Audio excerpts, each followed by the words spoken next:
మాయా చిత్తరువు రాజస్థాన్ జానపద కథ. చాలా కాలం క్రితం రాజపుత్ర స్థానంలో జయసింహుడనే రాజు ఉండేవాడు. ఆయనకు చిత్రలేఖనంపై చాలా ప్రీతి. ఆయన ఆస్థానంలో ఒక గొప్ప చిత్రకారుడు ఉండేవాడు. జయసింహుడు తన చిత్తరువును వేయించుకుందామని అనుకుంటుండగా ఆ చిత్రకారుడు అకస్మాత్తుగా చనిపోయాడు. ఆనాడు మొదలు దర్బారులో ఆ చిత్రకారుడి ఆసనం ఖాళీగానే ఉండిపోయింది. ఇలా ఉండగా హిమాలయ ప్రాంతం నుంచి హేమచంద్రుడనే పేద చిత్రకారుడు ఒకడు రాజపుత్ర స్థానానికి వచ్చాడు. జయసింహుడి ఆస్థాన చిత్రకారుడు చనిపోయాడని, అతనికి బదులు ఇంకెవ్వరినీ వేసుకోలేదని తన కంచరగాడిదపై 3 రోజులు ఎడారి వెంబడి తిండి కూడా లేకుండా ప్రయాణం చేసి ఆకలితో మాడిపోతూ జయసింహుడి కోటకు చేరుకున్నాడు. రాజభట్లు మొదట హేమచంద్రుణ్ణి అంతఃపురంలోకి వెళ్ళనివ్వలేదు. నేను చిత్రకారుణ్ణి, రాజుగారికి చూపడానికి బొమ్మలు తెచ్చాను అన్న తరువాత వాళ్ళు అతన్ని లోపలికి వెళ్ళనిచ్చారు. హేమచంద్రుడు రాజుగారి దర్శనం చేసుకుని నిద్రాహారాలు లేకుండా ప్రయాణం చేసి ఎంతో దూరం నుంచి తమను చూడవచ్చాను. ఇవి నేను వేసిన బొమ్మలు, వాటిని చూస్తే నా శక్తి తమకేమిటో తెలుస్తుంది అన్నాడు. ఆ బొమ్మలను చూసి రాజుగారు చాలా సంతోషించాడు. ఇటువంటి శక్తిగల గొప్ప చిత్రకారుడు దూరదేశం నుంచి పొట్టచేత పట్టుకుని ఇంత దూరం ఎందుకు రావాల్సి వచ్చిందో జయసింహుడికి అర్థం కాలేదు. ఈ బొమ్మలు నాకు చాలా బాగున్నాయి, వీటికి ఏమేమన్నావు అని జయసింహుడు హేమచంద్రుడిని అడిగాడు. ఆకలి కొని ఉన్నాను, ముందు నాకు భోజనం పెట్టించండి, ఆ తర్వాత తమ ఆస్థానంలో ఒక ఆసనం ఖాళీగా ఉన్నదని విన్నాను, దానిపైన నన్ను కూర్చుంటూ ఉండనివ్వండి, ఇదే నాకు 10,000 అన్నాడు హేమచంద్రుడు. రాజు సరేనని తన భటులను పిలిచి హేమచంద్రుడిని భోజనశాలకు పంపాడు. హేమచంద్రుడు కడుపు నిండా తిన్నాడు. అతని కంచరగాడిదను రాజుగారి గుర్రాలశాలలో కట్టివేశారు. మర్నాటి నుంచి హేమచంద్రుడు దర్బార్లో ఆస్థాన చిత్రకారుడి ఆసనం పైన కూర్చోసాగాడు. ఇప్పుడు తిరిగి ఆస్థాన చిత్రకారుడు ఏర్పడ్డాడు గనక అతని చేత తన చిత్తరువు వేయించుకుందామని జయసింహుడికి ఆలోచన కలిగింది.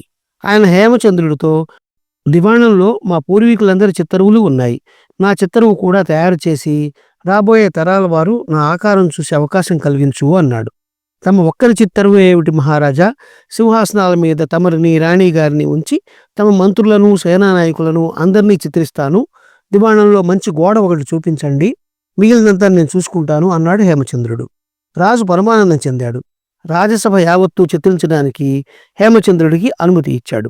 రాజుగారి ఆస్థానంలో పెద్ద పెద్ద పొట్టల వాళ్ళున్నారు, ఒక గూనివాడున్నాడు, ఒక ఒంటికన్ను వాడు ఉన్నాడు, మెల్లకళ్ళ వాళ్ళు కూడా ఉన్నారు. వారు ఒక్కొక్కరే హేమచంద్రుడి వద్దకు వచ్చి, నన్ను చిత్రించేటప్పుడు గూని లేకుండా చిత్రించు, 2 కళ్ళు ఉన్నట్టు చిత్రించు, మెల్లకన్ను వెయ్యకు అని హెచ్చరించారు. లేకపోతే చావగొట్టిస్తామని, చంపిస్తామని వాళ్ళు హేమచంద్రుడిని బాగా భయపెట్టారు. ఈ సంగతి రాజుగారికి చూచాయగా తెలియవచ్చింది. ఆయన హేమచంద్రుడిని పిలిచి, ఆస్థానంలో ప్రతి ఒక్కరిని యథార్థంగా చిత్రించక ఏమైనా మార్పులు చేశావో నిన్ను ఉరి ఇస్తాను, జ్ఞాపకం ఉంచుకో అని హెచ్చరించాడు. హేమచంద్రుడికి ముందు నొయ్యి వెనుక గొయ్యి అన్నట్టుగా ఉంది. ఏవి చేసైనా చావు తప్పేటట్లేదు. అతను దీర్ఘంగా ఆలోచించి ఒక నిర్ణయానికి వచ్చాడు.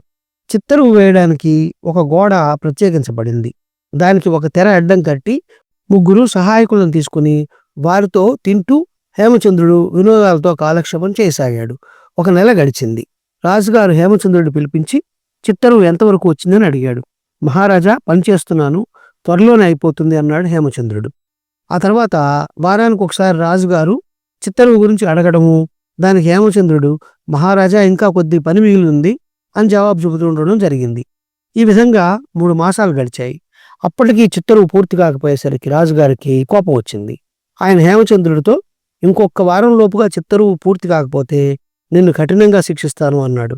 దానికి హేమచంద్రుడు, చిత్తరువు పూర్తి అయింది మహారాజా, రేపు మంచి రోజు, పరివారంతో సహా దయచేశారంటే చిత్తరువు ఆవిష్కరణ చేయవచ్చు అన్నాడు. రాజు సంతోషించి ఈ వార్త సభికులందరికీ తెలియపరిచాడు. మర్నాడు రాజు, రాణి, ఇతర రాజోద్యోగులు చిత్తరువు చూడడానికి వచ్చారు. గోడకింకా తెర అడ్డం కట్టి ఉన్నది. చిత్తరువు చూడవచ్చిన వారితో హేమచంద్రుడు, మిమ్మల్ని అందరినీ చిత్రించాను, ఎవరి బొమ్మను వారు జాగ్రత్తగా పోల్చుకోండి, కానీ ముందుగా ఒక మాట మనవి చేసుకుంటున్నాను, తమలో గొప్ప పుట్టుక పుట్టిన వారికి మాత్రమే నా చిత్తరువు కనిపిస్తుంది, లేని వారికి ఏమీ కనిపించదు అంటూ తెరలాగేశాడు. గోడ మీద ఏ బొమ్మ లేదు.